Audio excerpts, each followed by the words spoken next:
Bismillahirrahmanirrahim, je vais vous parler de 3 erreurs très fréquentes que l'on fait pendant le mois de Ramadan. On les commet parce qu'on pense avoir raison, on est de bonne foi, on pense que c'est intuitif, alors que ce n'est pas le cas et ça peut même avoir des conséquences très graves. Je vais vous en parler précisément, Inch'Allah. Avant ça, vous avez été des milliers à nous aider pour la construction du centre islamique de Roubaix.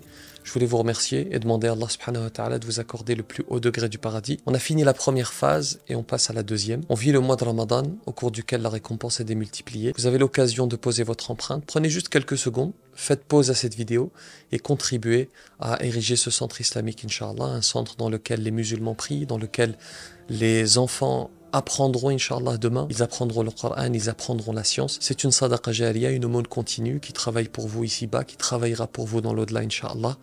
Le lien est dans la description, qu'Allah subhanahu wa ta'ala vous récompense. La première des erreurs, c'est de rompre le jeûne par erreur et de penser qu'à partir de là, on peut manger. Vous savez, on est dans la cuisine, on est humain, on a faim, on prend un aliment instinctivement, on l'avale. Et à un moment donné, on se rend compte, on se dit mince, je jeûne, c'est le mois de Ramadan. Et on se pose la question, qu'est-ce qu'il faut faire? Certains pensent, beaucoup même, pensent qu'à partir de là, bon, ils ont rompu le jeûne, ils peuvent manger. On se dit, dommage, j'ai pas fait exprès, donc je peux manger. Attention, si vous mangez sciemment, en ayant conscience de ce que vous faites, c'est un grave péché. C'est pour ça que je vous disais dans l'introduction, ça peut avoir des conséquences très graves. C'est un grave péché et il faudra rattraper lourdement. C'est ce qu'on appelle al-kaffara, c'est-à-dire qu'il vous faudra jeûner 60 jours pour compenser. Que faire alors si je mange sans faire exprès? Eh bien, vous continuez votre jeûne jusqu'à la fin. Et là, il y a une petite divergence. Selon 3 écoles sur 4, vous n'avez pas à rattraper ce jour. En revanche, selon l'école de l'imam Malik, il faut tout de même rattraper ce jour. Alors, petit récapitulatif, si je mange sans faire exprès, dans tous les cas, je termine mon jeûne jusqu'à la fin de la journée. Selon 3 écoles, je ne rattrape pas ce jour. Selon l'école de l'imam Malik, je le rattrape tout de même et je suis récompensé pour les efforts que j'ai faits, Inch'Allah. La deuxième des erreurs, elle est très répandue. C'est une vérité absolue pour certains, alors que c'est faux. J'entendais beaucoup ça quand j'étais plus jeune, quand j'étais à l'école notamment, lorsque l'un de nos camarades proférait une insulte ou lorsque l'un d'entre nous avait un mauvais comportement, on lui disait allez, va manger, puisque tu as eu ce comportement, tu as insulté, tu as eu un mauvais comportement, alors va manger. Attention, le mauvais comportement, les insultes, n'annulent pas le jeûne. Ce sont des choses qui sont graves, bien sûr, qui ne sont pas à faire, mais elles n'annulent pas le jeûne.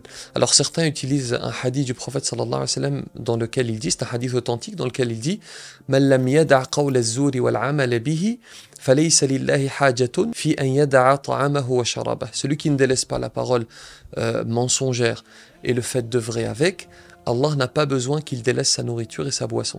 Ça, c'est un hadith qui est véridique, mais nos savants l'expliquent ainsi. Ils disent, le mauvais comportement, l'insulte, la parole mensongère, elle diminue certes la récompense, mais elle n'annule pas le jeûne. Ce qui annule le jeûne, je le rappelle, vous le savez, c'est le fait de manger, de boire ou d'avoir des relations intimes.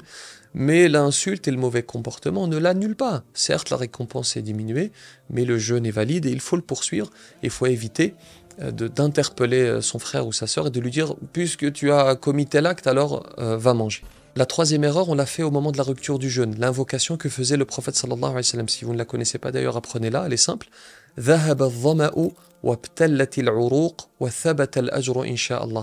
soif est étanchée, les veines sont abreuvées et la récompense est assurée. Cette invocation, l'erreur, c'est le fait de la prononcer avant de rompre son jeûne.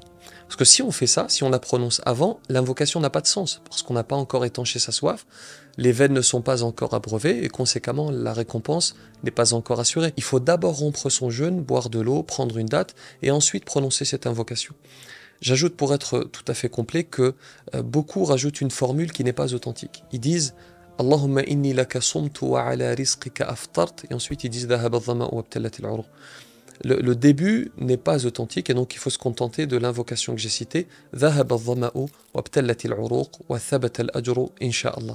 vous remercie de m'avoir suivi, n'hésitez pas à partager si vous pensez que ça peut être utile. Le prophète sallallahu alayhi wa sallam dit d'ailleurs à ce propos, celui qui montre un bien a la même récompense que celui qui le fait.